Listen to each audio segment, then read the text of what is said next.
All right, I'm Drew Watkins, and I am interviewing Derek Duncan. And where do you work, Derek? So currently I work at the University of Communications doing business intelligence and analytics. Okay. Can you kind of describe what you do for work and what you do for them, I guess? Yep. So the Department of Business Intelligence is a newly created department in marketing and communications. So um, right now it's just myself and my boss kind of creating our jobs within that. The things we do is widely varied and kind of evolving. So from your typical marketing research, which will include surveys, focus groups, concept testing, things of that nature. We do a lot with our digital analytics, social media, listening, things of that nature. A lot more on the reporting and type of things. We work with our public relations team, so we monitor news mentions and media value. We also do advanced analytics, so predictive modeling for various departments around campus. So whether that be estimating how likely a prospective student is to enroll at the university, estimating how likely an alumni is to make a donation to the university, cluster modeling, that nature. So it's kind of all over the board, but it's an interesting,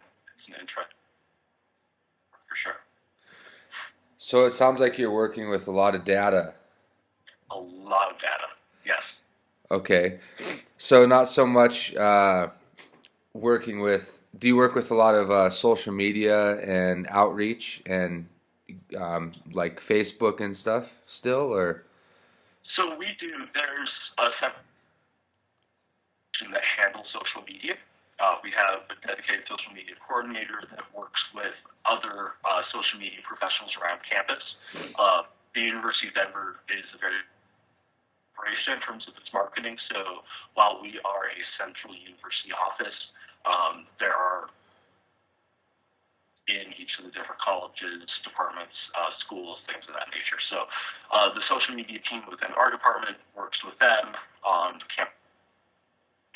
So my involvement with that will mostly just be on the research and reporting side of things. Okay. So we will, you know, what the composition is of our social media audience, conversations are happening regarding the University of Denver on social media. So like I said, we use a social media listening tool to kind of collect and aggregate those mentions out there on the interwebs. And then we'll do things sort of like an A/B testing type of thing, seeing what types of content are performing best on social media to engage with our type of image that people engage with more, so a certain type of post, things like that. Um, to go off of that, how important is it?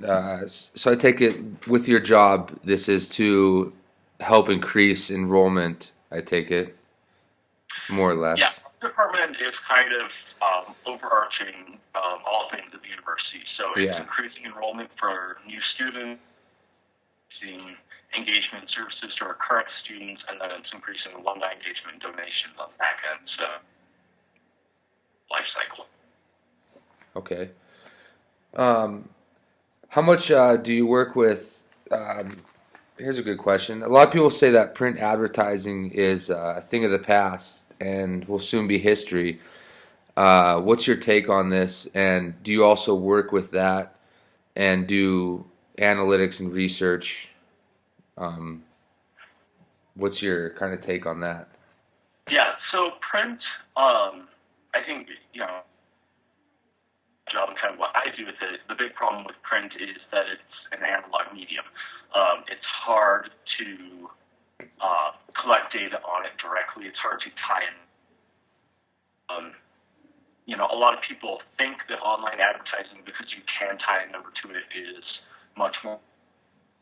Of course, we know that's not true. We know there are huge problems with online advertising and the audience measures and the impression measures that you get with that. But still, you can kind of get the appearance of with the data that you can tie to digital advertising. Print advertising doesn't have that. I can't look Yeah. at the impressions that my newspaper ad got. I can't look at a number showing engagement for my magazine ad. So I think that's one of the big things as people are struggling to justify, because print advertising is also incredibly expensive. It's a very large investment for companies. That's why we actually don't do a lot of print advertising for a variety of reasons, cost being one of them. But so I think advertising is dead. I don't think it will go away. I think it will change dramatically in terms of how it fits into marketers' mix. I think we are seeing, for the past 5 years at least, we've been seeing the business model for publishers changing. I think we'll continue to see that change, which will affect pricing for print advertising, which are able to leverage it. So I think I couldn't tell you what it's going to look like 5-10 years from now, but I think it's a valuable part of an advertising mix. Okay. How do you like your job and what you do? What's your take on that? Do you enjoy it? I do. I think one of the really cool things, talking about data and accountability and kind of how all of that has become so much more prevalent, being in that field, working in that part of the industry has been really cool. And being able to see all the new out in terms of technology we have to engage with our audiences, that type of thing. What is we are primarily a direct marketing operation. I mentioned we don't do a lot of print advertising, cost being one of the reasons is we deal with a very discrete, defined, small audience. We aren't marketing to everyone. We're marketing to people interested in us as a potential college that they would enroll in, or they were alumni of us. So, percent of our audience, I would say, is an addressable audience. We have them in a database, and we can do direct marketing activities, which is a much more cost-effective way of reaching them than any type of print advertising where you have to still over. So that's really cool to be in that direct marketing type of environment where we can look at data as individuals and kind of figure out the best way to engage with them, what the best way is, what the best thing to approach them with is. Is it a donation? Is it getting involved, coming to an event? What's the best next step for that person? And I mean, it's always something new. We're always working on new projects with that type of approach. So it keeps things very interesting. The other thing that's awesome about working on college campus is, you're working one building away from people that teach us. So we get the intellectual capital professors that are really great in their field and are doing cool research on this type of stuff as well. So. And with where technology is always evolving, and you always have to be keeping up with it. So I imagine you're always analyzing data and stuff. I imagine you're always having to keep up with technology and doing that too as well, right? Yeah, and it could be a full-time job, just and actually doing the work you're supposed to be doing, which I think is a big thing. People are struggling with these days is because providers, vendors, software manufacturers out there, it's become so fragmented to serve so many of these needs that have evolved. It's really hard to keep track of who is doing what that could potentially provide X service for you. How does that relate to Y service that you already have? Things of that nature. There's a really great graphic out there. It's called the Marketing Technology Landscape. I forget the name of the company that puts it together, but it has these buckets of all the different functions of technology. So whether that's ad servers, ad marketplaces, audience, all the different pieces that fit together to connect brands to customers. Okay. And it's insane how many different pieces of technology are on there and how many there are that provide those services. So keeping up with it is hard. I think that's one that small and medium businesses are as advanced in leveraging technology, leveraging data and digital things in their marketing. It's just because, I mean, in small companies, these people don't have enough hours in the day just to do their job as it is. Okay. Good thing. It's going to take them more time. So I won't keep you too much longer. I have one more question for you. I have a paper that I have to write, 3,000 word paper, and it's on the future of search and where it's going to be going in the next 3, 5, 10 years. And where do you think it's going to go in correlation with, let's say, marketing and advertising, and how it corresponds the two of them? Let's say if you were to type in, searching something and how an ad pops up. You were just looking Yeah. at shoes, and the next thing, an ad pops up on a site the next, 2 pages down the line. What's your take on that? Interesting to see where that goes.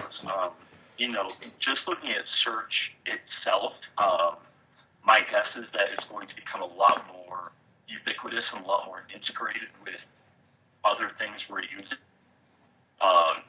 Instead of going to this website, Google, and typing in my thing, it's going to be pull up. I'm out and about looking for a restaurant, and maybe it's connected to my map app, which I mean, shit, it already is. But I think it's within the things we're doing day to day rather than a separate thing. I think from a business standpoint,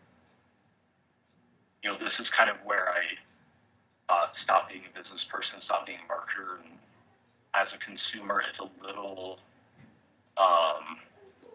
there's an area for caution for sure in terms of how that data is used and how it's inserted into our life and how the business aspect of it is inserted into our life. I think we're seeing huge concern right now over digital tracking, over following people online to serve those ads 3 sites down the road.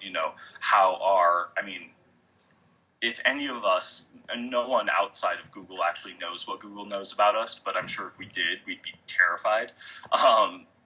So I think there's a real ethical component to it. How marketers approach search as a channel, because really, there's a lot of potential to destroy your brand there if you're not respectful of consumers' private identity. It can do. I think the implications could be really bad. So I think it's going to undergo some big transitions there because of that, as all digital advertising is, in terms of consumer privacy, data use, that type of thing. So It's definitely, from what I've learned from this class and some of the speakers we've had come in, it's pretty creepy what Google can do, and the stuff that. yeah. Well, the big problem is, all of us are really good at controlling our privacy within each database that we're in. So whether that's our Facebook profile, whether that's our Google searches, but the way people are connecting databases now is really, that's where there's, de-anonymization, where they can take pieces of data that themselves were anonymous, put them together, and all. There's a study I read that with as little as 3 different location IDs with the GPS tracking, they can identify who you are with like 97% accuracy. Wow. So even anonymous data can all of a sudden become not anonymous really quickly if they're able to combine it with other data. And that's just where people have to be careful, because consumers are willing to provide that to companies as long as they are in control of what they're providing and they know it's going to be used in a responsible way. I'm okay identifying certain things to Google because I know next time my search is going to be easier. They know what type of things I'm looking for. I'm not okay for can be used for something for a company totally unrelated. Gotcha.